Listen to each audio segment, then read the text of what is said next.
Well, chances are either you or someone you know has been laid off. So Diane Gottsman is with us, and she's got some advice as to how you talk to a friend or colleague who has been laid off. This can be pretty tough to do, kind of an awkward situation, but there are some good pointers. Diane, thanks so much for being with us.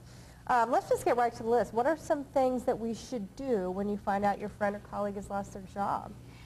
First of all, don't pretend it didn't happen. You know, there's that big white elephant in the room and you're trying to skirt around it. So just come right out and say, Catherine, I am so sorry. I heard about your situation. Or if it's a colleague or a supervisor, you might say, I learned so much from you and I wish you the best of luck. Just address it. Okay. Stay connected, stay involved. Don't let it just be a one-time thing, right? That's right. You know, if you're a friend of theirs, and most of us create friendships in the office, so that person being laid off is going to feel the void.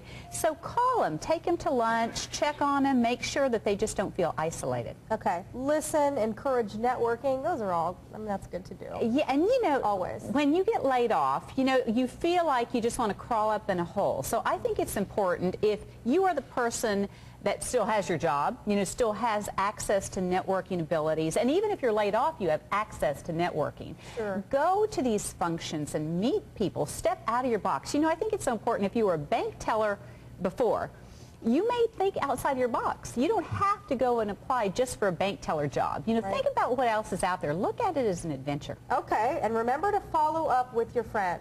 Make sure you check on them. Yeah, and again, it's just, you know, oh, call me if you need something. Well, you make the call. You know, check up on your friend or colleague. Okay, some of the don'ts, because this is really what we want to know. What should we not do, Diane?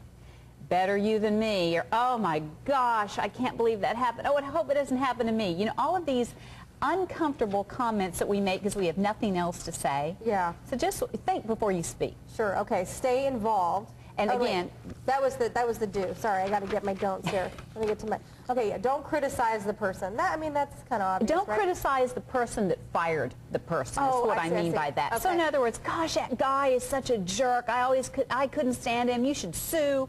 You know, it might be a matter of dollars and cents. Okay. And so it may not have a reflection at all to do with this guy that's doing the firing. Don't pry.